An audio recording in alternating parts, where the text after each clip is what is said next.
마가복음 18번째 강해입니다. 6장 30절에서 44절, 이 또한 지나가리라 라고 하는 설교 제목입니다. 서론으로 서강대학교 한동일 신부가 학교에서 라틴어 수업을 했습니다. 그리고 그 책을 내용을 책으로 묶어냈습니다. 그것이 바로 이제 라틴어 수업이라고 하는 베스트셀러 책입니다. 그 책에 이런 내용이 나옵니다. 이 또한 지나가리라, 이제 라틴어인데요. 후쿠오케 트란스비트라고 하는 라틴어가 되겠습니다. 지금의 고통과 절망이 영원할 것 같지만 그렇지 않다라는 것이죠. 어디엔가는 끝이 있기 때문입니다. 우리는 지금 당장 마침표를 찍기 원하지만 야속하게도 그게 언제쯤인지 알 수가 없습니다. 그러니 오늘의 절망을 지금 당장 주저앉거나 도망치고 싶은 마음, 끝 모를 분노를 내일로 잠시 미뤄두라라고 말합니다. 그러다 보면 어느 순간에 나를 괴롭혔던 그 순간이, 그 일들이 지나가 버렸음을 알게 될 것이다 라고 저자는 말합니다. 또한 그는 기쁜 일도 좋은 일도 머물지 않고 지나가는 것은 마찬가지다고 얘기합니다. 그래서 가장 좋은 것은 기쁘고 행복한 그 순간에는 최대한 기쁨을 누리되, 그것이 지나갈 때 그것을 또한 당연히 여겨야 될 것이라고 말합니다. 그리고 언젠가 다시 돌아와 웃을 수 있는 순간을 위해 지금 살아가면 된다고 말합니다. 힘든 순간에도 절망과 포기하고 싶은 마음을, 분노를 잠시 내일로 미뤄두다라고 말합니다. 그 순간들이 지나가기를 기다려보라고 합니다. 저는 지난주까지 나사렛에서 배척당하신 예수님의 제자 파송으로 일어난 압도적인 사역의 소식이 헤롯 왕에게 들렸고, 이 일로 인하여 세례 요한의 순교의 전말이 드러났습니다. 이 사건은 예수님이 걸어가셔야 할 인류의 죄와 우상으로부터의 해방을 위한 십자가의 길의 예고편이라고 말씀드렸죠. 이제 오늘 본문에서는 예수님을 떠나 제자들끼리 행했던 갈릴리 전도 사역의 보고와 그 수고한 제자들을 쉬게 하시는 본문이 나옵니다. 목자 없는 양과 같이 떠돌고 있었던 백성들을 오병이어의 기적으로 먹이시고 돌보시는 예수님의 모습이 묘사되고 있습니다. 위에서 언급한 것처럼 제자들의 수고도, 또한 오병이어의 기적도 이 또한 지나갔습니다. 저는 오늘 본문을 중심으로 마가복음 18번째 강해 시작하려고 하는데요. 전하는 자나 듣는 자 모두에게 은혜되는 시간이 되기를 주님의 이름으로 축원합니다. 오늘 본론의 첫 번째로 믿음으로 순종하고 버티면 반드시 쉴 때가 올 것이다 라는 하나님의 말씀입니다. 30절에서 32절까지를 제가 간단하게 요약해 드리겠습니다. 예수님과 떨어져서 갈릴리 다른 촌으로 파송받았던 제자들은 이제 사도가 되어서 돌아왔습니다. 그리고 그들이 겪은 일들과 승리의 소식을 예수님께 자세히 보고하지요. 예수님께서는 수고한 저들의 연약함을 이해하시고 이제 한적한 곳에서 잠깐 쉬라고 말씀을 하시네요. 오늘 이 본문을 통해서 우리가 두 가지 정도를 다시 한번 되새겨 보아야 한다라고 생각합니다. 첫 번째 우리가 되새겨야 될 것은 고난을 통해서 제자에서 사도가 된다라고 하는 겁니다. 주보의 요약지에도 나와 있기 때문에 함께 따라가시면 도움이 될 겁니다. 고난을 통해서 제자에서 사도가 된다라고 하는 것이죠. 자, 30절에서 제자들의 호칭이 드디어 바뀌죠. 사도로 바뀝니다. 자, 제자란 학생에 가깝고요. 사도란 스승에 가깝습니다. 학생은 배우지만 스승은 가르치죠. 예수님께서 아직 많이 배우고 돌봄이 필요했던 저들을 제자들이었죠. 그러나 예수님 없이 행했던 갈릴리에서의 사역으로 이제 스스로 예수님의 사역을 행하는 사도가 되었습니다. 어떻게 이런 일이 가능했을까? 자, 제가 설교한 바와 같이 6장은 제자들이 파송받을 만한 분위기는 절대 아니었다라고 말씀드렸습니다. 자, 연약한 제자들은 예수님께서 무기력하게 이제 고향에서 배척당하시는 모습을 보았고, 또 예수님의 출생과 관련된 좋지 않은 소문도 들었습니다. 그러나 그것은 예수님의 구원 사역에 있어서 꼭 필요했던 과정이라고 말씀드렸습니다.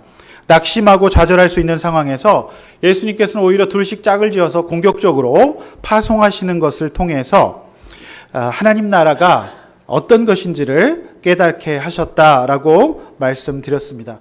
그래서 둘씩 짝지어서 보냈다고 6장 7절에서 말씀하셨는데요. 이것이 이제 예수님의 그 제자들을 걱정하시는 그 배려의 마음이 느껴지시는 대목이죠. 자, 처음 해보는 예수님 없는 사역이었어요. 그래서 저들은 꽤나 영적으로 육적으로 굉장히 많은 압박을 받았을 것으로 보입니다. 왜냐하면 예수님의 말씀이 전대에 돈도 넣지 말고 그 배낭에는 먹을 양식도 넣지 말라고 말씀하셨습니다. 또한 험한 길에서 여행자의 발을 보호해줄 여분의 신발도 없었습니다. 게다가 변덕 심한 유대 땅의 더위와 추위를 막아줄 여벌 옷 또한 없었죠. 이 과정은 오직 지팡이와 예수님의 말씀 하나 붙잡고 가는 모험에 가까운 여행길이었어요. 모험에서 조금 더 나가면 위험이 됩니다.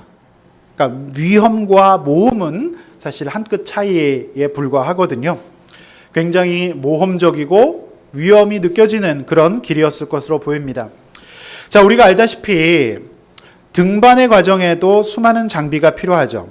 등반이 아니라 여행 한번 가려고 해도 우리는 언제나 여비부터 챙기고 여행자 보험을 드는가 하면 신발과 옷과 여러 가지 준비물을 넣을 최신식 대형 캐리어부터 사는 것이 우리가 이제 보통 여행자죠. 하다못해 요즘 유행하고 있는 순례길을 걷는 과정에서도 커다란 백팩은 기본이라고 볼 수가 있습니다. 그 속에 이제 거할 텐트와 신발, 옷, 우비, 여비, 구급약 등을 꼼꼼히 챙기다 보니까 짐이 그렇게 많아지는 것이 아니겠습니까? 그러나 제자들이 갔던 그 전도 여행에는 이런 것들이 철저하게 배제되었어요. 그러니 그들이 굉장히 또 스트레스를 겪었을 것으로 보여집니다. 저는 지난주 이제 우리 금요연합 목장에서 우리 어떤 집사님이 한 집사님에게 내리셨던 처방을 잊지 못합니다. 이 집사님 본인이 겪었던 그 막막함, 답답함, 황망함을 나눔의 그대로 녹여내셨어요. 근데 이 집사님도 이제 세례교육을 받고 이렇게 하실 때에는 처음에 성경의 장절 구분도 못하셨던 분이세요. 학교 때 책을 놓은 이후로는 한 번도 책을 읽거나 글을 적는 일을 하지 않으셨던 집사님인데 이제 집사님이 양육을 받아 이제 대화와 언어 속에 놀랍게도 말씀이 녹아 있었습니다.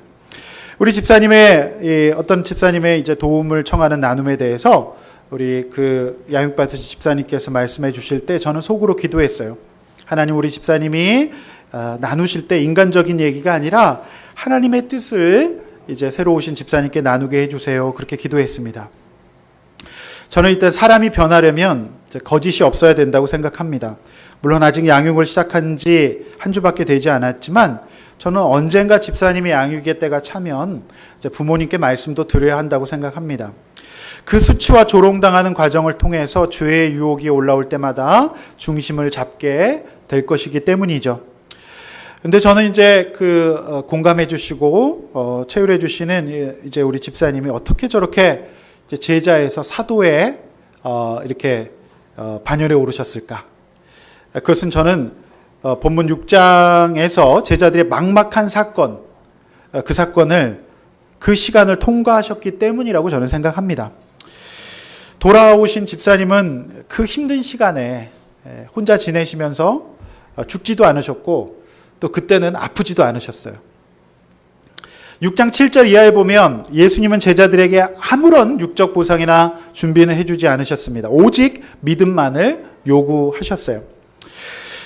그리고 제자들이 그들에게 통장에 여비를 꽂아주신 것이 아니라 눈에 보이지 않는 더러운 귀신을 제어하는 권능만을 주셨습니다. 자, 거기까지가 다예요.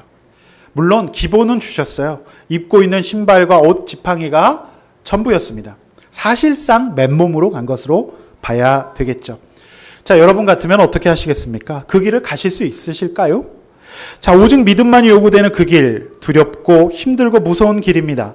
자, 외면하고 싶은 그 길을 갈 때 내 능력과 한계를 넘어서시는 하나님의 능력이 저들 제자의 삶 가운데 깃들이게 되었습니다. 우리 아둘람교회 모든 성도님들도 이제 이 여정의 시작 가운데 있다고 저는 믿습니다. 이 길을 내가 갈 수 있을까? 이렇게 가면 뭔가 변할까? 막막하다는 느낌이 들지 않으십니까? 그러나 여러분, 이 또한 지나갈 줄로 믿습니다. 제자에서 사도가 되는 과정을 통과하는 팀 몇 가지가 6장에 보여요. 그것을 정리하면 이렇습니다. 표로 이제 만들었습니다. 자, 제자의 사도가 되는, 즉 사람이 성숙되는, 한 단계 업그레이드가 되려면 어떤 과정이 필요할까? 첫 번째, 한번 읽어볼까요? 시작. 내 권능이 아니라,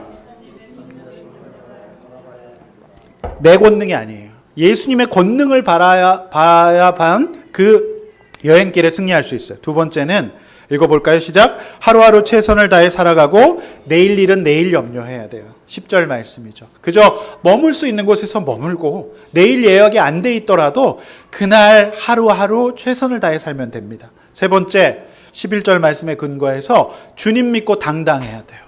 먼지를 떨어버리라고 얘기했거든요. 그러니까 오직 믿음으로 가는 그 길에 기죽지 말라라고 하는 겁니다. 13절 말씀에 네 번째 읽어봅니다. 속한 공동체 현장에서 주어진 말씀을 배우든지 가르치든지 기도를 받든지 하든지 하고 다른 사람을 돕거나 도움을 받거나 해야 됩니다. 자, 이것이 이제 제자들이 했던 일이에요. 여러분, 이 방식이 험한 여행길에서 저와 여러분을 지켜줄 줄로 믿습니다. 여러분 명심하십시오. 단단히 들으십시오. 막막합니까? 내가 이 환경을 통과할 수 있는 이 분명한 처방이 말씀 속에 다 들어 있습니다. 여러분, 제가 여러분과 이 표를 공유해 드리도록 하겠습니다. 힘드실 때마다 이것 보고 막막할 때마다 여러분 보시고 힘을 내시기를 바랍니다. 저는 이 말씀이 꼭 저에게 주신 말씀 같았어요. 사실 사역자가 된 지 26년 동안 저는 제자 생활을 한 것 같습니다. 누가 시키는 일만 잘하면 되는 생활이었죠. 그러나 이제 저는 개척을 하고 담임 목사가 되어서 하나님 앞에서 사도가 되어야만 하는 시점을 맞이하고 있습니다. 모든 것은 제가 책임져야 되고 때론 상황이 두렵고 막막할 때도 있습니다. 꼭 예수님께서 함께 계시다가 제가 어떻게 하나 저 혼자서 길을 가는 것 같을 때도 있습니다. 개척하고 이제 1년이 지났습니다. 누가 그러더군요.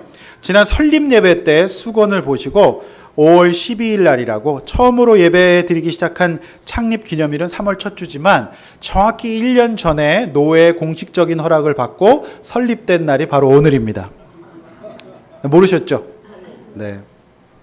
그래서 그 수건을 보고 목사님 1년 됐네요. 저한테 어떤 목사님이 말씀하시더라고요. 설립 1년이 지난 지금 하나님께서는 저를 정확히 갈릴리로 파송하셨던 제자들의 훈련을 시키시는 것 같습니다. 그간 많은 일들이 있었습니다. 오직 주님만 의지할 수밖에 없는 훈련을 이제 시켜 가시는 것 같습니다. 어제 올라온 우리 여자 목장 보고서를 제가 읽었습니다. 따끈따끈한 보고서 어제 올라와서 먼저 저는 이 말씀 묵상하면서 이제 먼저 가정에서 사도가 되어야 할 것 같다는 묵상을 하게 되었습니다. 저는 그동안 이제 교계, 기업으로 치면 대기업이죠. 이제 대기업 교회에서 열심히 제자 생활을 했어요. 제가 책임질 것은 별로 없었고 제가 시키는 것만 잘하면 됐습니다. 그러나 이제 제가 그렇게 이제 대기업 교회를 다니느라고 챙기지 못했던 가정의 살림과 자녀, 심지어 경제까지도 다 감당했던 아내를 돌보아야 할 것 같고, 이제 기업으로 치면 스타트업을 시작하면서 저는 제 자신의 위치를 다시 한번 생각하게 됩니다. 그동안 제가 소홀했던 이 가장으로서, 영적 가장으로서 가정 예배, 그리고 이제 집사람이 의리로 산다고 얘기했습니다. 굉장히 마음 아팠습니다. 바쁘다는 핑계로 저는 사실 거의 못 챙겼어요. 집사람이 애들도 돌보고 돈도 벌고 다 했어요. 그래서 제가 드는 생각은 정말 저의 자리를 찾아서 이제 아이들과의 대화, 영적인 양육 다 좀 해야 되겠다 싶은 생각도 듭니다. 무엇보다도 이제 제자 생활, 그러니까 제가 담임 목사님 모시고 제자 생활 했을 때에는 생각하지도 않았던 수많은 직접 제가 이제 해야 되는 일의 중압감과 부담 속에서 제가 조금씩 사도가 되어가는 것이 아닌가, 그런 생각이 듭니다. 결국 하나님께서 저를 개척시키신 것은 이제 제가 제자에서 사도가 되게 하시려는 훈련을 시키시는 것이라는 결론에 이르게 됩니다. 저는 사실 눕기만 하면 코를 골고 바로 잠드는 사람입니다. 어떻게 이렇게 잘 자는지 몰라요. 그런데 제가 요즘 교회와 성도님들을 생각하면서 잠 못 이루는 밤이 늘어나고 있습니다. 저에게 이런 날이 올 줄은 미처 몰랐습니다. 제자들도 그 여행의 길을 가면서 내일은 어디서 묵지? 내일은 어떤 사람을 만나게 될까? 내가 저 사람들을 감당할 수 있을까? 걱정하면서 아마도 그 낯선 여행길, 예수님 없는 여행길에서 잠 못 이루는 밤이 있지 않았겠습니까? 그래서 저는 꼭 이렇게 보내신 예수님의 마음이 너무 공감이 되고 무엇보다도 제자들의 마음이 공감이 됩니다. 오늘 본문 30절 말씀처럼 주님께 구체적으로 말씀으로 교제하고 보고드리고 말씀 따라 기도하며 주님께 지시를 받는 사도의 생활을 시작하려고 합니다. 그렇게 하루하루 승리하는 삶을 살면 이 또한 지나갈 줄로 믿습니다. 여러분, 두 번째로 잠깐 쉬어야 합니다. 이 본문에서 예수님이 치우치지 않으시는 균형 감각을 발견하게 돼요. 사도가 된 제자들의 에너지의 이 한계를 보셨던 것 같습니다. 예수님은 사실 보내셨지만 힘들어했던 그들의 심정도 아셨어요. 그래서 승리의 소식을 보고하며 굉장히 들떠 있었던 제자들, 귀신이 떠나가고 기름을 발라 기도했을 때 낫는 이 사건을 막 예수님께 보고하면서 들떠 있는 제자들이 이제 조증으로 가는 것을 막으시고 그만하면 됐다, 쉬어라라고 말씀하십니다. 보통 우리 부모님들이 참 잘못하는 것 중에 하나가 아이가 열심히 성적을 올려서 왔어요. 그럼 이제 부모님들 뭐라고 얘기하시죠? 자만하지 마라. 그게 네 실력인 줄 아니? 금방 훅 간다? 너 열심히 해라. 이렇게 해서 이제 애들의 의지를 꺾죠. 여러분, 그럼 어떻게 해야 되죠? 수고했다. 그만해도 됐다. 이제 쉬어라. 이렇게 얘기해야 되겠죠? 예수님은 오늘 그렇게 말씀하셨어요. 근데 이제 예수님이 말씀하시는 쉼이 약간 우리가 생각하는 쉼과는 다르다는 것을 알 수 있어요. 자, 여러분, 그 언론 보도에 따르면 지난 황금 연휴 동안에 인천공항을 139만 명이 이용했대요. 하루에 20만 명, 개항 이후 최대 숫자였다라고 합니다. 거의 6일 정도 이런 시간이 있었기 때문에 오늘 근데 예수님이 말씀하시는 이 쉼은 우리가 생각하는 쉼의 차원과 조금 다른 것 같아요. 우리는 일단 쉼이라고 하면 일단 무조건 인천공항은 가야 됩니다. 그래야 진짜 쉰 거예요. 그래서 이제 국제선을 타고, 김포공항 안 됩니다. 자, 국제선을 타고 어떤 리조트에 가서 멋진 옷과 이런 것들 입고 음식들을 마음껏 먹으면서 이제 볼거리와 살거리가 있어야 돼요. 자, 그런 면에서 이제 우리의 생각과는 많이 다르고, 제가 볼 때는 이 예수님의 쉼의 개념은 이제 로마 캐톨릭의 피정이라고 하는 문화와 꽤 닮아 있다는 것을 볼 수 있어요. 자, 예수님이 말씀하신 쉼의 특징이 한 4가지 정도로 오늘 본문에 보이는데, 첫 번째 특징은요, 홀로 있기예요. 자, 홀로 있기. 홀로 있으면서 뭐 할까요? 하나님과의 관계를 점검하고 내 자신을 돌아보는 거죠. 홀로 있기. 사실 진짜 내공 있는 여행자들은 홀로 여행 다녀요. 그리고 진짜 내공 있는 여행자들은 오늘 예수님의 제자들의 여행길처럼 짐이 없어요. 초보 여행자일수록 잔뜩 싸가지고 다닙니다. 결국 이제 그 짐이 십자가의 고난이 되어가지고 나중에 이제 그 짐을 좀 버리고 나눠주고 이러는 것을 볼 수가 있죠. 그래서 진짜 이 내공 있는 여행자들의 모습은 오늘 제자들의 여행과 꽤 닮아 있어요. 그리고 어떤 곳이었죠? 장소는 리조트가 아니에요. 한적한 곳. 네. 아무도 없는 곳. 그 다음에 기한이 있어요. 잠깐의 기한이에요. 많은 분들은 이제 쭉 쉬려고 하거든요. 그래서 내가 빨리 은퇴하고 쭉 쉬겠다, 이런 생각을 갖게 되신데 그거 아니에요. 그 다음에 이제 마지막으로 이제 예수님의 이제 쉼의 특징은 감사하게도 먹방이 포함되어 있어요. 할렐루야. 요 4가지. 홀로 있기, 한적한 곳, 잠깐의 기한이 있고요. 먹는 것에 이 4가지 특징이 있어요. 예수님께서 말씀하신 쉼의 정의가 되겠습니다. 진정한 쉼은 홀로 있으면서 자신을 돌아보고 하나님과의 관계를 다시 정립하는 거예요. 사람의 말과 소음들로부터 벗어나 오직 하나님의 말씀을 듣는 것이 쉼이라고 정의하고 있습니다. 그것이 회복이라고 말씀하고 있어요. 여러분, 잠깐 쉬셔야 돼요. 잠깐. 근데 쭉 쉬면 사도가 아니라 뭐가 되죠? 한량이 됩니다. 한량. 네, 백수가 나오셨는데요. 네, 비슷하지만 이제 한량이 됩니다.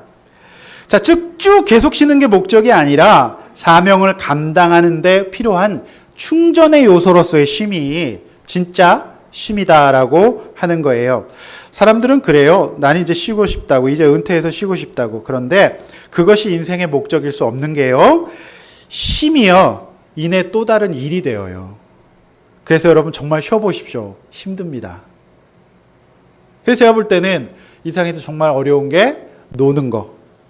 장기적인 쉼이다라고 보여지지요. 자, 사람이 살려면 사명을 감당해야 됩니다. 그래야 성장합니다.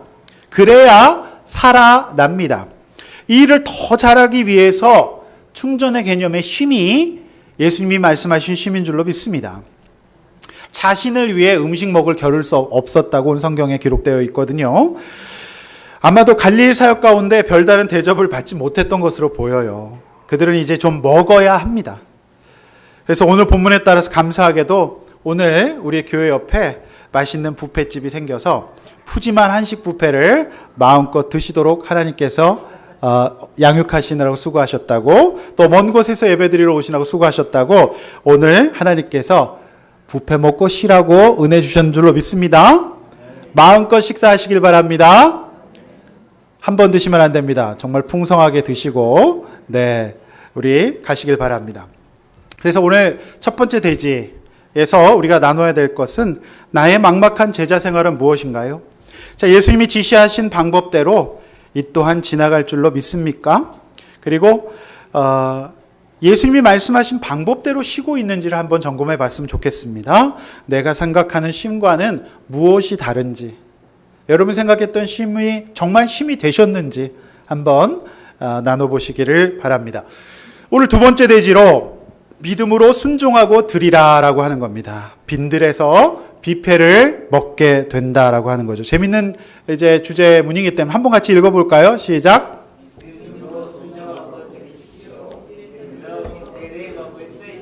네, 33절에서 44절까지의 내용인데요. 내용은 이렇습니다. 잠깐의 쉼이 끝나고 다시 사역이 시작됩니다.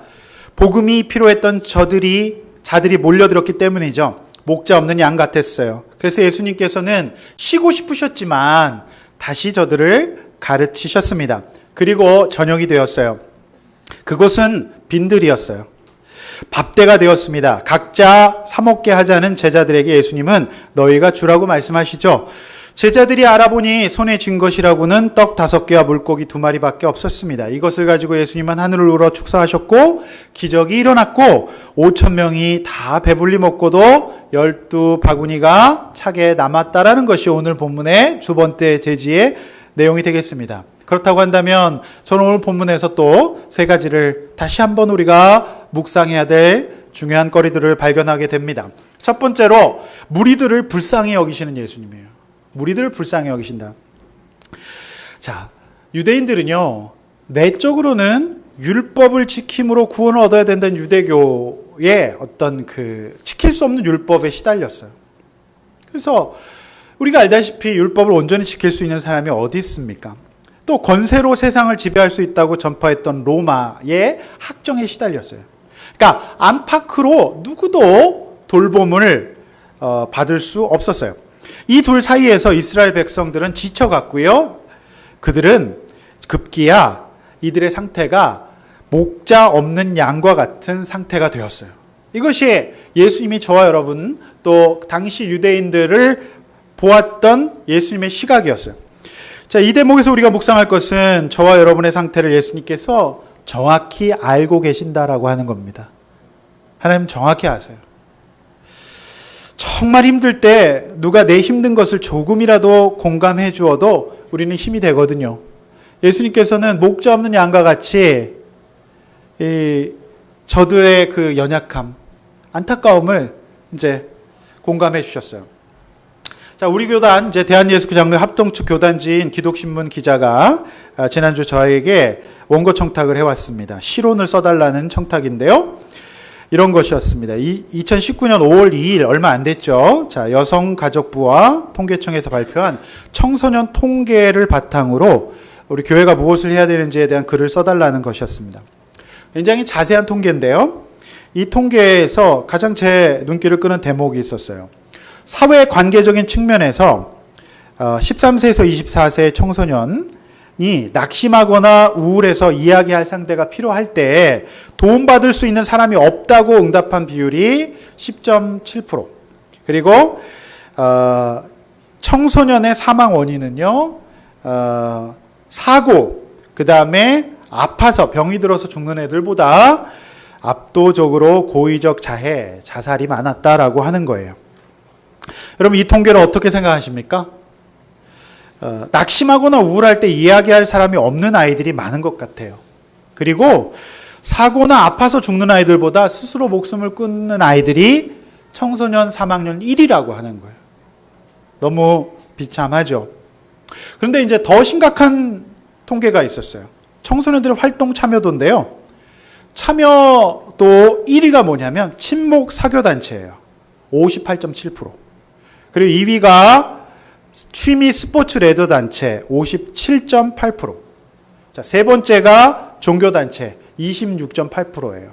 자, 종교단체 26.8%에서 또 종교별로 나누면 우리 개신교가 차지하고 있는 비율이 10% 이하로 떨어지겠죠. 10%도 안 된다고 볼 수도 있을 것 같아요. 그러니 아이들이 진정한 쉼과 공감의 그 어떤 근원되는 어떤 하나님에 대해서 공감을 받지 못한다는 것은 너무 불행한 일이고, 이 세상에는 재밌는 것이 너무너무 많다는 것이 우리에게는 복이 아니라 화가 아닌가 싶은 생각이 듭니다. 사랑하는 성도 여러분, 예수님은 큰 무리를 한 마리 양으로 보시네요. 오늘 저와 여러분들이 이렇게 무리 가운데 있지만 여러분 한 사람 한 사람을 아시고 여러분은 한 마리 양으로 보고 계십니다. 예수님은 집단으로 가르치시지만 배우는 것은 한 마리 양이어야 된다고 말씀하세요. 교육 현장에서도 마찬가지예요. 교수는 집단을 놓고 강의하지만 학습을 하는 것, 인지하고 수납하는 것은 학생 개인이에요. 오늘도 마찬가지인 줄로 믿습니다. 여러분 개인적으로 하나님의 말씀을 잘 들으시기를 바랍니다. 1대1로 하나님 만나시기를 바랍니다. 그래야만 빈들에서 견딜 수 있습니다. 그래서 예수님께서 주시고자 하는 공감을 내 개인 묵상 시간과 예배 시간을 통하여서 꼭 잡으시기를 바랍니다. 오늘 두 번째로는 빈들의 경제학을 아십니까? 라고 하는 거예요. 주보에도 나와 있습니다. 자, 무리들은 말씀을 잘 들었어요. 예수님의 설교는요, 그날따라 굉장히 길었어요. 그러니까 대낮에 시작된 집회는요, 아마도 35절 말씀해 보면 저녁이 되어서야 끝났던 것 같습니다. 그러니까 그날따라 예수님의 그 안타까움은 극대화가 되었고, 목자 없는 양과 같은 저들을 그냥 돌려보낼 수 없어서 예수님께서는 애통하고 절통하게 최선을 다해서 설교하셨던 것 같아요. 제 원고가 보통 한 12장, 13장 되는데 예수님의 설교 원고는 한 50장 정도 되지 않았을까? 그러니까 하루 종일 집회를 하셨던 것으로 보여집니다. 밥때가 되었어요. 어느새 무리들 속에서는 밥을 줘도 신실하게 주님 오실 때까지 정확하게 울리는 시계, 배꼽 시계가 울리기 시작했습니다. 이곳저곳에서 꼬르륵 꼬르륵 소리가 막 나기 시작해서 알람이 오기 시작했어요. 그 시계는 참 멈추는 법이 없는 것 같습니다. 네. 그래서 이때 현실적이었던 제자들은 빠르게 머리가 돌아갔어요. 자, 사람이 너무 많았어요. 그들이 감당하기에는 사람이 너무 많았어요. 그리고 그것도 동네 한 식당에서는 감당이 안 됐어요. 그러니까 여러 동네 식당에 분산하여 보내자고 말하는 것을 보아서 빈들에서 가까운 곳에 큰 식당이 있었으니 만무하고 여러 군데 분산해서도 겨우 먹을 수 있을 것 같다는 현실적인 계산을 하게 되었습니다. 남자만 5,000명이라고 기록되어 있어요. 그러니까 유대에서는 계수할 때 남자만 쉬는 풍습이 있었거든요. 그러니까 여자들과 아이들을 포함하면 적어도 10,000명에서 많게는 15,000명, 20,000명까지 있었을 것으로 추산이 되어집니다. 이 많은 사람에게 예수님께서 뭐라고 말씀하시죠? 37절, 먹을 것을 너희들이 주어라 라고 말씀하시네요. 제자들은 바로 예수님께 계산기를 들이댑니다. 예수님, 한번 보세요. 어디 가서 200데나리온의 떡을 사다가 먹이나요? 예수님은 수포자세요? 계산이 안 되세요? 이러면서 예수님께 굉장히 들이댔을 것으로 보입니다. 여기 굉장히 저는 이 어간에서 짜증이 느껴지거든요. 여러분, 예나 지금이나 식비는 많이 드는 것 같아요. 특별히 절이나 교회에서는 다들 많이 드시는 특성이 있습니다. 저도 옛날에 저희 어머니와 함께 초등학교 아주 어린 시절에 절에 가서 절밥 먹은 적이 있는데 두세 그릇 먹었던 기억이 납니다. 어찌나 맛있든지. 근데 이제 일단 종교 시설에 오면 그렇게 밥이 늘 맛있는 것 같아요. 자, 여기서 제자들에게 너희가 먹을 것을 주라고 예수님 말씀하시네요. 36절 한번 읽어보겠습니다. 시작. 앞에 보시면서 무리를 보내요. 네. 그러니까 제자들이 봤을 때는 이 분산 배치해가지고 사 먹는 방법에는 방법이 없다라고 이제 보여지죠. 그런데 예수님께서 이에 굴하지 않고 집요하게 물으세요. 너희에게 떡이 몇 개나 있는지 가서 알아보라. 여러분, 이 대목이 중요해요. 사도가 된 제자들은요, 제가 볼 때는 예수님께서 가서 알아보라는 말씀을 듣고 조금 좀 화는 났던 것 같아요. 짜증은 좀 올라옵니다.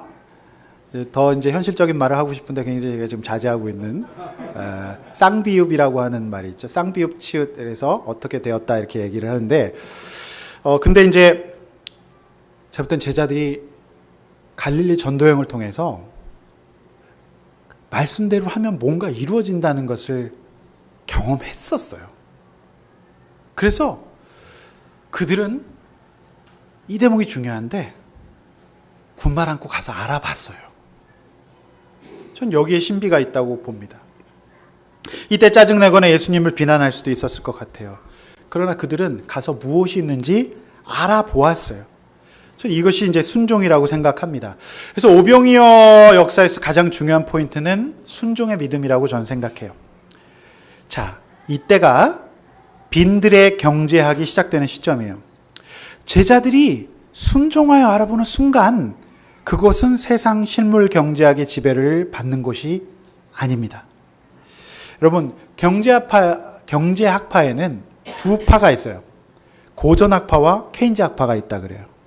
저희 집사람은 경제학과 출신인데 요거를 아마 잘 알고 있을 것이라고 생각되는데 저는 이제 여기서 예수학파가 등장합니다. 네, 고전학파와 케인즈학파에도 없는 예수학파. 그 예수학파가 주장하는 것은 빈들의 경제학이에요. 여러분, 빈들의 경제학의 세상은 하나님 나라가 지배하는, 하나님의 권능이 지배하는, 그러니까 그 옛날 하늘에서 내렸던 만나와 메추라기가 내리는 그 경제학의 세계로 들어갑니다. 여러분, 제자들은 팔레스타인 로마의 지배를 받고 하루하루 벌어 하루 먹고 사는 데나리온의 세상에 살고 있었습니다. 그러나 이제 사도의 삶을 살려면 데나리온의 세상에서 하나님 나라의 빈들의 경제학으로의 패러다임의 전환이 필요해요. 이것을 패러다임 시프트라고 얘기하죠. 예수님은 바로 이제 제자에서 사도에 걸맞는 저들의 이제 인식의 구조를 바꾸기를 원하셨던 것 같습니다. 자, 알아보니 제자들의 손에 쥔 것은 작은 떡 5개와 물고기 2마리밖에 없었어요. 오병이어에 대한 마태, 누가복음의 기록은 마가복음과 동일해요. 요한복음은요, 약간 구체적인데 6장 9절에 보면 이 물고기와 떡이 한 어린아이가 쥐고 있었던 것이라고 표현하고 있어요. 그러니까 어떤 꼬마가 먹으려고 꼬마가 먹기에도 부족한 이제 떡 5개와 물고기 2마리였다고 이제 요한복음은 조금 더 구체적으로 기록하고 있어요. 그러니까 즉 이건 뭐냐면 남자 5,000명을커녕 어린아이가 먹기에도 부족한 것이었어요. 그러나 예수님은 그 제자들의 손에 쥔 보잘것없는 것을 목자 없는 양과 같은 저들을 먹이는 일에 내놓으라고 말씀하십니다. 이 말씀에 순종하면 제자들은 평생 잊을 수 없는 기적을 체험하게 될 것이에요. 그러므로 끝난 줄 알았던 제자들의 양육은 오늘 본문에서도 계속되고 있다는 것을 알 수 있어요. 양육을 받는 방법은 단순해요. 이 또한 지나가리라 믿고 오늘 주어진 명령에 순종하고 사는 것입니다. 할렐루야.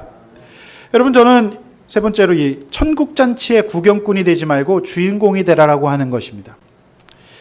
예수님께서는 제자들이 어렵게 알아보고 손에 쥔 보잘것없는 것으로 이제 예수님이 일으키실 기적의 역사에 동참할 수 있는 기회를 요구하십니다.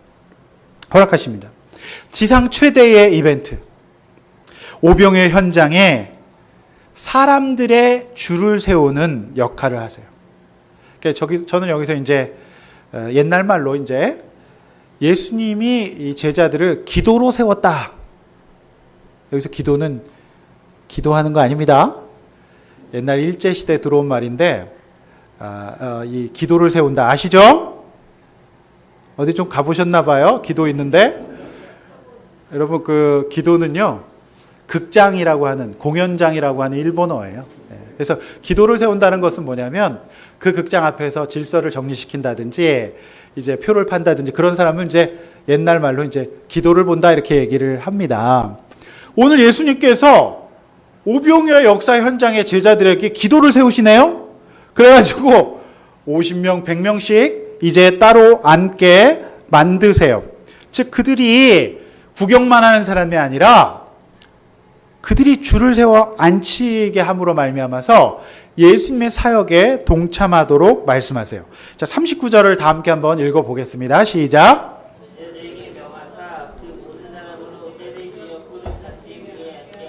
네, 이게 예수님이 이제 제자들의 기도 보게 하시는 거죠. 좀 웃으셔도 돼요. 굉장히 제 나름대로는 이제 재밌게 말씀을 이제 지어왔는데 아무도 웃지 않으시니까 민망합니다. 자, 사람이 많았기에 제자들은 오병이의 콘서트의 스텝이에요. 스텝이 되어가지고 사람들을 100명씩, 50명씩 앉혔어요. 그러나 이때까지만 해도 무리들을 위한 뷔페, 캐터링 서비스, 밥차는 도착하지 않았어요. 여러분 어떻게 생각하세요? 줄은 세우고 있는데 이때 밥차가 도착하지 않아요. 배달의 민족 아저씨가 안 오는 거예요. 배달통 아저씨도 안 와요. 안 와. 그런데 계속 줄은 세우고 있어요. 불안감 밀려옵니다. 나는 누구이고 여기서 나는 무엇을 하는가. 회의가 밀려옵니다. 그러나 예수님 없는 그 험한 오직 예수님만 믿고 가는 그 갈릴리 전도여행에서 승리했던 제자들이에요. 이때 아무도 얘기하지 않아요. 그죠? 예수님이 시키신 그 명령을 제가 볼 때 서로 눈치는 봤을 것 같아요. 눈빛이 어두웠을까요? 밝았을까요? 그냥 아무도 말은 못하는데 이건 아니잖아 싶은 그런 표정을 조금 지으면서 그냥 앉혔어요. 저는 가끔 우리 성도님들을 보면서 그 눈빛을 제가 보거든요. 근데 또 한 번 믿음으로 순종하면 입을 꼭 다물고 사람들을 앉혔어요. 그리고 제가 볼 때는 사람들의 질서를 유지하기 전에 먼저 제자들, 사도들의 마음의 질서 유지부터 필요했을 것 같아요. 질서 유지를 시켰어요. 애써 자신의 마음의 질서 유지를 시키고 사람들에게 질서를 유지시킵니다. 왜냐하면 이제 기적에는 늘 질서가 따르기 때문에 그렇죠. 기적에 질서가 없는 것은 기적이 아니에요. 이때 예수님의 축사가 시작됩니다. 자, 예수님이 제자들이 가져온 떡 5개와 물고기 2마리를 드시고 하늘을 우러러 축사하셨어요. 자, 여기서 이제 여러분이 헷갈리지 말아야 될 것이 축사하시다의 원어의 의미는 율로게오라고 하는 뜻인데요. 하나님을 찬양하다라고 하는 뜻이에요. 그러니까 이 본문을 여러분 오병이어에서 잘못 이해하시는 분들은 이 보잘것없는 오병이어를 가지고 예수님께서 이것을 가지고 막 여기다가 주문을 걸고 예수님 주여 이것이 터지게 하여 뻥 터지게 하여 주시옵소서 막 여기다가 빠샤 하면서 수리수리 마수리 뭐 이렇게 한 거 아니에요. 그러니까 이미 그 제자들이 그 사도들이 갖고 온 보잘것없는 것으로는 먹일 수 없어요. 그런데 하늘에서 하나님께서 내려주시는 거거든요. 그러니까 예수님 여기에다가 마법을 건 게 아니라니까요. 이거는 그냥 드시고 상징적으로 드시고 하늘을 넣어서 하나님을 찬양했어요. 그게 축사예요. 이거 뻥튀기 되게 해달라. 뻥이요 이렇게 하지 않았다는 얘기죠. 그래서 그냥 하나님을 찬양했어요. 이 물건에게 이 음식에게 이제 마법을 걸거나 기도한 게 아닙니다. 이거 나눠 먹게 해주세요. 이거 아니에요. 하나님을 찬양했습니다. 왜냐하면 사람들을 먹이시는 것은 하나님이셨기 때문에 그래요. 그렇지 않습니까? 자, 이 사건에는 놀라운 복음이 들어 있어요. 제가 볼 때는 먼저 제자들 자체가 오병이어 같은 자들이에요. 사람을 살리고 사도가 되기에는 이들이 너무 부족하고 역부족인 인물들이었어요. 그저 평생 동안 그물질하고 험한 말 하면서 그냥 살았던 물고기 잡는 인생들이었어요. 그리고 세관에서 돈 벌고 이렇게 치부했던 로마의 앞잡이에 불과했던 자들이에요. 그런데 예수님께서 그들을 이 놀라운 구원 역사에 동참시키시는 것 자체가 오병이어예요. 여러분 그렇지 않습니까? 여러분 예수님께서 혼자 하실 수도 있지만 여러분 이 일의 동역자들을 찾고 계세요. 어느 어린아이가 쥐고 있던 코 묻은 오병이어를 예수님께서 뺏어먹는 게 아닙니다. 부족하고 보잘것없는 저들을 통해 저들이 드리는 작은 것들을 통해 하나님께서 어떤 일을 이루시는지를 제자들에게 사도에 걸맞게 보여주고 싶으셨던 것 같습니다. 어디 내놓기도 부끄러운 어린아이의 앞가림하기에도 부족한 것입니다. 빈들에서 알아보라는 말씀에 그저 순종하고 알아보고 내어놓는 훈련과 순종을 통해서 풍성한 무한리필 뷔페에 참여하도록 그들이 스텝으로 참여해서 구경꾼이 아니라 그들도 함께 동참해서 하나님이 어떤 분이신지를 가장 좋은 자리에서 보도록 배려하시는 하나님의 양육인 줄로 믿습니다. 여러분 예수님은 천지의 주인이신 풍성하고 높으신 분이에요. 예수님은 언제나 준비되어 있으세요. 그러나 예수님은 자신이 십자가에서 목숨을 내어놓으셨듯이 사도가 될 예수님의 제자들이 수많은 사람들이 먹기에는 100분의 1, 10,000분의 1도 안 되는 초라한 오병이어를 하나님 앞에 예수님 앞에 믿음으로 내어놓을 때 어떤 일이 일어나는지를 양육시키고 싶으셨던 것 같습니다. 축사하시는 예수님과 가까운 가장 좋은 자리에서 기도를 보면서 또 그것을 나누어주는 일을 해요. 아무나 못합니다. 제자들은 기억할 거예요. 예수님 부활하시기 전에 우리가 그거 나눠주면서 눈물 흘렸던 경험. 정말 그 기적의 현장에 예수님의 그 떡을 나눠줬던 경험은 아무나 못하는 거예요. 놀라운 경험입니다. 여러분 그 경험을 한 자는 어떤 일도 감당할 수 있는 거예요. 예수님께서는 저들이 구경꾼이 되지 않고 같이 하나님 나라의 주인공이 되어서 사도다운 일을 하고 살기를 원하셨던 것 같습니다. 저희 집 앞 사거리에 들어오면 무조건 망해 나가는 건물이 있습니다. 저희 집 앞 사거리에 무조건 망해요. 그런데 놀랍게도 사람들은 그 위치에 속아서 계속 세입자가 들어와요. 그런데 이번에 1층도 아니고 2층에 무한리필 돼지갈비집이 들어왔어요. 근데 저는 제가 볼 때는 이번에는 좀 잘 될 잘 되었으면 좋겠어요. 소상공인 화이팅입니다. 소상공 교회도 화이팅입니다. 요즘에 이제 소상공인과 개척교회가 안 된다는. 그래서 저는 그 소상공인들이 망해 나갈 때마다 너무 마음이 아픈 거예요. 저희 집 앞 사거리에. 근데요, 저는 이제 요번 식당은 잘 될 것 같아요. 왜냐면은 이 식당이 무한리필 식당이에요. 그래서 오늘 그 예수님의 뷔페 식당도 무한리필이기 때문에 좀 잘 되기를 바랍니다. 그래서 오늘 한번 거기 가서 먹어야 되지 않을까. 제가 이 가게를 설교 때 언급했다고 제가 이제 좀 얘기하면서 전도도 슬쩍 해보려고 합니다. 사랑하는 성도 여러분, 6장에 예수님이 같이 가지 않으셨던 갈릴리 전도 사역이 어렵다고 생각하십니까? 또는 아니면 여러분 7장의 오병이어를 드려야 하는 제자들의 상황이 더 어렵다고 생각하십니까? 여러분 생각해 보세요. 뭐가 더 어려울까요? 뭐가 더 어려울까요? 제가 볼 때는요, 오늘 7장이 더 어려워요. 둘씩 짝지어서 보내실 때는 동무랑 서로 의지하면서 말씀 믿고 갔거든요.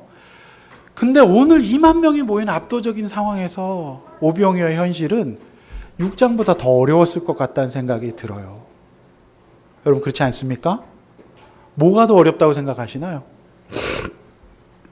둘 다 어렵고 막막하기는 마찬가지지만 오늘 어쩌면 겨우 어린아이가 먹기에도 부족해 보이는 오병이어를 저들은 알아보아 예수님께 꺼내 놓았어요.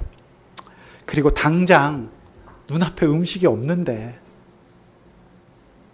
그 지체 가운데서 저들은 예수님의 지시대로 애써 자신의 마음의 질서를 유지하고 사람들에게 자리에 앉도록 했습니다. 그날따라 거기 온 유초등부 애들이 어찌나 말을 안 듣든지 소리를 지르고 튀어나오고 서로 쥐어뜯고 싸우면서 난리를 필 때 제자들은 나는 누구? 나는 여기서 무엇을? 하면서 굉장히 고민했을 것 같아요. 그리고 먼저 먹겠다고 꼭 앞서 나오는 사람이 있었을 거고 밥차 언제 오냐고. 여러분 택도 없는 오병이어를 가지고 저 수많은 사람들을 나눠주신다고 예수님이 축사하시는 것을 가장 가까운 거리에서 지켜보아야 했던 이것이 더 어렵지 않았을까요? 저는 6장보다 7장이 더 어려웠을 것 같아요. 여러분 인생의 모든 순간은 어려워요. 전에도 어려웠고 지금도 어려워요.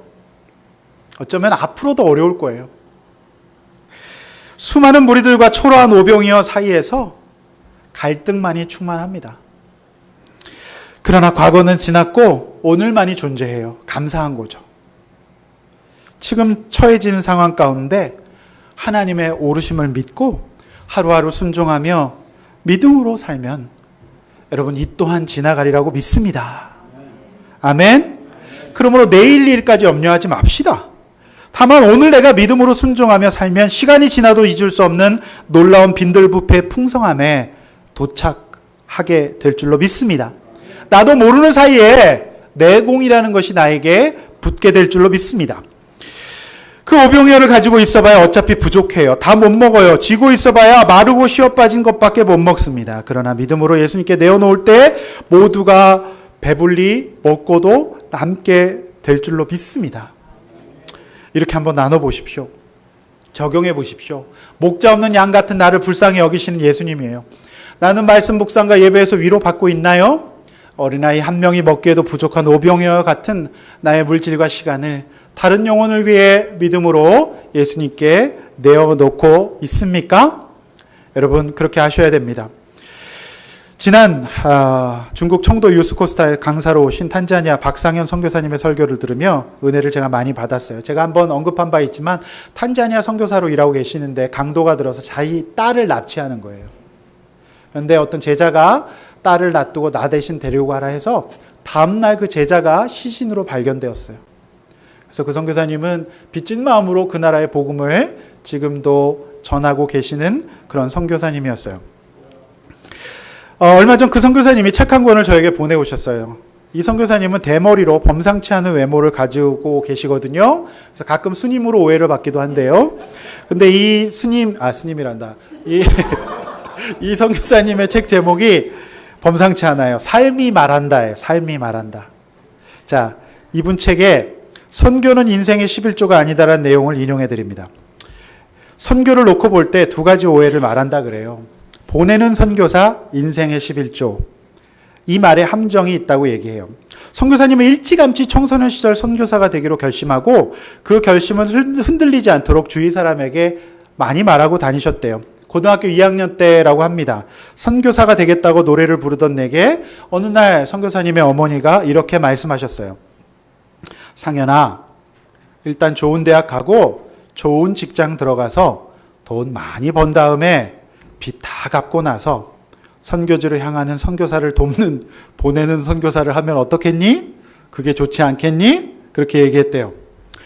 이것이 틀린 말인가? 아니라고 얘기해요. 보냄을 받지 않으면 어찌 전파하리오라는 로마서 10장 15절의 말씀처럼 가는 선교사가 있으면 보내는 동역자와 교회도 반드시 필요합니다. 하지만 선교사님 어머니께 이렇게 되물었다고 해요. 어머니, 다시 생각해 보세요. 정말 제가 보내는 선교사가 되기 위해 그러는지, 아니면 좋은 대학과 좋은 직장 들어가 돈 많이 번 다음 우리 집에 있는 빚 다 갚고 현장으로 향하는 선교사나 어려운 이웃에게 충분히 헌금을 해도 한국에서 살아가는데 전혀 지장 없기를 바라는 마음이 더 커서 그러는 거 아닌가요? 그러자 어머니 이렇게 대답하셨어요. 아멘하지 않고, 시끄러 이놈아! 어른이 얘기하면 들어야지. 꼭 말대답이 하면서 꿀밤을 줬대요. 참 반전이죠? 제가 이렇게 얘기했어. 어머니는 그래 아들아 고맙다. 네가 진짜 믿음의 아들이구나. 할렐루야. 오 주님 영광 받으소서. 이렇게 축사했을까요? 시끄러 이놈아! 네가 세상을 알아? 그러면서 막 혼을 냈다 그래요.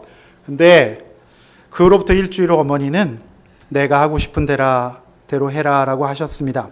그 후로 단 한 번도 보내는 선교사가 되라는 말을 쓰지 않으셨어요. 가는 선교사, 보내는 선교사 둘 다 참 좋고 필요한 말이에요. 그러나 보내는 선교사라는 말이 자기 생각과 이익을 합리화하는 데 사용된다면 사라져야 된다고 선교사님 말씀하셨어요. 이것은 성경을 우리 뜻대로 해석하고 마음대로 적용하는 것에 지나지 않는다라고 얘기해요. 또한 인생의 11조를 드린다는 말이 있어요. 언제부터인가 자기 인생의 10분의 1을 선교로 바치겠다는 이야기가 담긴 책들이 쏟아져 나왔고 많은 이들에게 감명을 주었다고 해요.